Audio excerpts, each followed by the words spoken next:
कांग्रेस मुख्यालय में जनता दरबार आयोजित किया गया। जनता दरबार में कई लोग अपनी अपनी समस्याएं लेकर आए, लेकिन सबसे ज्यादा गौर करने वाली बात यह रही कि जमीन से जुड़े मामले सबसे ज्यादा आए और जमीन से जुड़े मामलों का समाधान कहीं न कहीं एक बड़ी चुनौती हर किसी के लिए बनता दिखाई दे रहा है। देखिए, इरफान अंसारी जनता दरबार में मंत्री इरफान अंसारी बैठे थे और कई सारे लोग, आम लोग अपनी शिकायतें लेकर उनके पास आए, जिसके बाद वो फोन कर अधिकारियों से उनकी समस्याओं की बाबत जानकारी भी ले रहे थे और उन समस्याओं को लेकर अपनी टिप्पणियां भी लिख रहे थे। ज्यादा जानकारी के लिए इस वक्त हमारे साथ हमारे सहयोगी सौरभ हैं। सौरभ, क्या कुछ हुआ जनता दरबार में? जानकारी ये आई कि जमीन से जुड़े सबसे ज्यादा मुद्दे आए इस जनता दरबार में। जी बिल्कुल, देखिए, झारखंड सरकार में सत्ताधारी दल कांग्रेस लगातार महीने में 2-3 बार जनता दरबार लगा रही है। दरअसल इस जनता दरबार के पीछे के कारण की यदि बात की जाए तो कांग्रेस पार्टी का साफ तौर पे कहना है कि उनके जो शीर्ष नेतृत्व है उन्होंने यह कह सकते हैं कि आदेश दिया है कि वो जनता के बीच जाए, जनता की समस्याओं को सुने। इसी को लेकर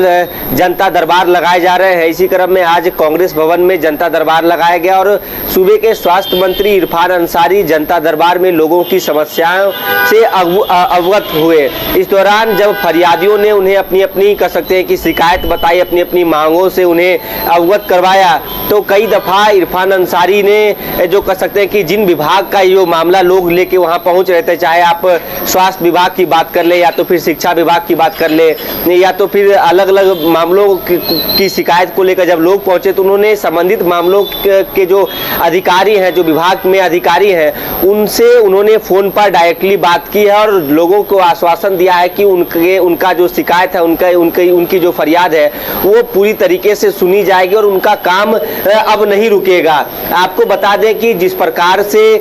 बीते कई महीनों से जो जनता दरबार लगाए जाए कांग्रेस भवन में, चाहे आप शिल्पी नेहा तिर्की का जनता दरबार हो, वित्त मंत्री राधाकृष्ण किशोर का जनता दरबार हो, दीपिका पांडे सिंह का दरबार हो, 4 मंत्रियों के ऊपर ये जिम्मेवारी दी गई है ताकि लोगों की समस्याओं वो सुने और उनका त्वरित निष्पादन किया जाए। लेकिन इन जनता दरबार में यदि मामलों की बात की जाए तो कौन सा मामला सबसे ज्यादा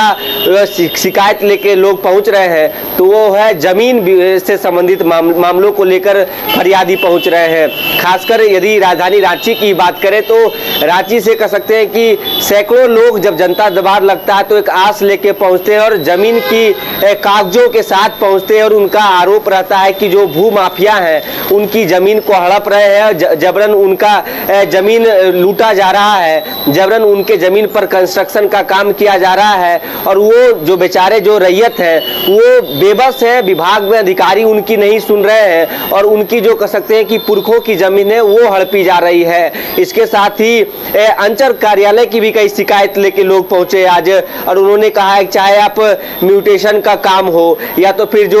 रजिस्ट्री करवाने की जो काम हो, कई जो जमीन से संबंधित जो कार्य है उसमें लेट लतीफी होती है। अधिकारी कई दफा कह सकते हैं कि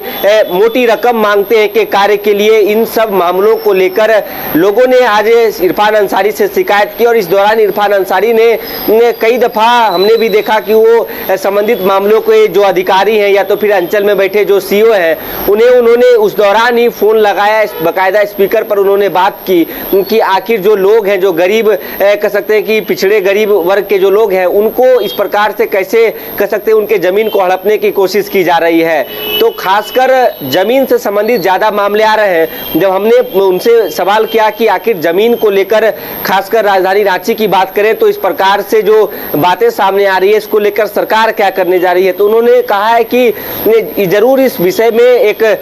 पहल की जाएगी और जिन लोगों का भी जमीन कह सकते हैं कि इस प्रकार से जो बिल्डर है या तो फिर जो भू माफिया है वो हड़पने की कोशिश कर रहे हैं तो उनके ऊपर कार्रवाई की जाएगी। एक और मामले की यदि बात की जाए तो सूबे के स्वास्थ्य मंत्री इरफान अंसारी जनता दरबार में थे और उन्हीं के क्षेत्र का एक मामला बता दें कि जामताड़ा क्षेत्र से लगभग 4 से 5 मजदूर साउथ में काम करने के लिए गए थे और बताया जा रहा है कि कुछ दिनों पहले वहां उन्हें अगवा कर लिया गया है और उनके घर वालों से फोन करके उनसे मोटी रकम मांगी जा रही है और इरफान अंसारी ने बताया कि उनके घर वाले डर के साए में आकर उन्होंने कुछ रकम उनके खाते में भेज दी। जब उनके संज्ञान में मामला आया तो उन्होंने इसको लेकर मुख्य सचिव से बातचीत की, राज्य के डीजीपी से भी बातचीत की है और डीजीपी मैंने कहा है कि साउथ में जिस भी राज्य में वो मजदूर को अगवा किया गया है वहाँ के डीजीपी से कांटेक्ट करके बात किया गया है और उन्होंने कहा है कि फिलहाल 3 मजदूर को कह सकते हैं कि छुड़ा लिया गया है या सूचना मिल रही है। तो उनके क्षेत्र से भी एक बड़ी समस्या का उन्होंने बात बताई। इसके साथ ही जमीन से संबंधित मामले और खासकर कई अलग अलग जब हमने फरियादियों से बातचीत की तो उन्होंने अपनी अपनी बात बताई। इस दौरान जिनका काम हो गया तो उनके चेहरे पे खुशी देखने को मिली, लेकिन उस भीड़ में जिन लोगों का काम नहीं हुआ उन्होंने मायूसी व्यक्त करते हुए कहा है कि थोड़ा कह सकते हैं कि सिस्टम बदलने की जरूरत है। बाकायदा नंबरिंग सिस्टम तो है, एक लाइन रहता है, एक रॉ रहता, तो लोग अच्छे से अपनी बात को रख पाते। तो कहीं ना कहीं जनता दरबार के माध्यम से कांग्रेस सीधा संदेश देना चाह रही है कि कांग्रेस पार्टी जनता के समस्याओं को सुनने के लिए तैयार है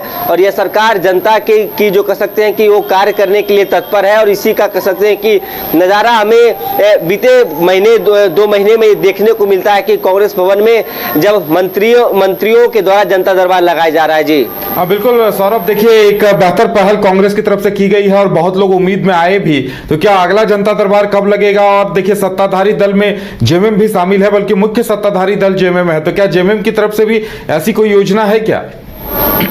जी बिल्कुल, देखिए आपको बता दें कि जब हेमंत सोरेन पार्ट 2 की सरकार बनी और जब दूसरी बार हेमंत सोरेन ने मुख्यमंत्री पद की शपथ ली तो उस दौरान